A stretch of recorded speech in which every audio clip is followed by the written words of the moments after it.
এই একদিন চুক্তি করে এসেছি সৌদি মন্ত্রীর সাথে। ওনারা আমাদের কোটা কমাই দিয়েছিলেন। আমি 3-4 দিন ঘুমাই নাই, অ্যাম্বাসেডার সবাইকে নিয়ে আবার আমরা যা চেয়েছি সে কোটা বহাল করেছি।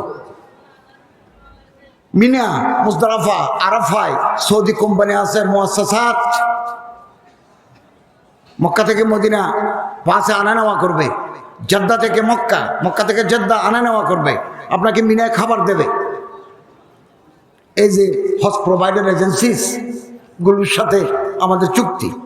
আমি এবার গিয়ে তাদেরকে বললাম, তোমরা আরো টাকা কমাও, সরাসরি মালিকের সাথে। আপনি আশ্চর্য হবেন, 6,62,00,000 টাকা কমাইছি। এবং বাড়ি ভাড়া করে আসছি আমরা মক্কা মদিনায়।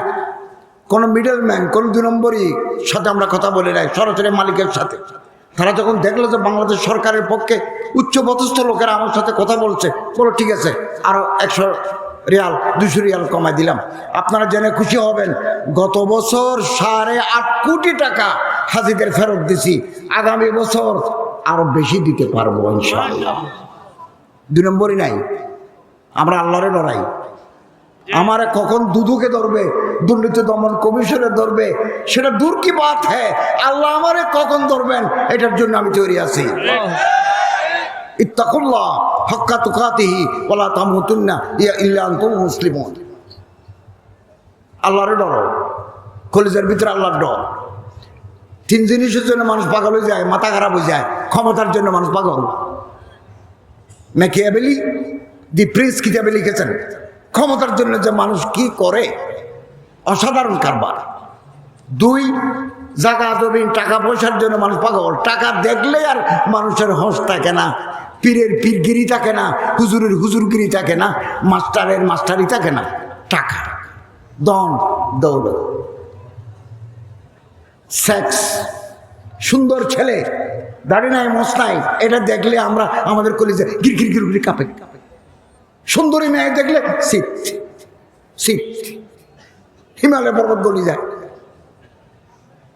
এই 3 জিনিসের সামনে যে মজবুত ভাবে দাঁড়াতে পারলো, যার পায়ের তলায় মাটি আছে, যার কলিজার ভিতরে আল্লাহর ডর আছে, যার সাথে তার শেখের ইসলাহি সম্পর্ক আছে, সেই একমাত্র ফৌলাদ সিফত শখসিয়ত। না হলে আপনি পরীক্ষায় ফেল করবেন, টাকার কাছে ফেল করবেন, সেক্সের কাছে ফেল করবেন। সুন্দরী মেয়ের হাসি, সুন্দরী মেয়ের ফেসবুকে লেখা, মানুষ পাগল না হয়ে পারে না। এবং মা বাইনা রিজলাইহি ওয়া মা বাইনা লাহিয়াই, 2 গালের মাঝখানের খালি জায়গা জিভা, 2 পায়ের মাঝখানের খালি যা শরমগা পৃথিবীকে ধ্বংস করে দিয়েছে। হযরত সাল্লাল্লাহু আলাইহি ওয়াসাল্লাম বলেন, আসমাল্লাহুল জান্নাহ মান ইয়াজমাল্লি। কেউ যদি আমারে বলে আমি বালগ হওয়ার পর থেকে 2 রানের মাঝখানে, 2 গালের মাঝখানে যে খেয়ানত করি নাই, হযরত বলেন আমি তোমার জান্নাতের গ্যারান্টি দিলাম।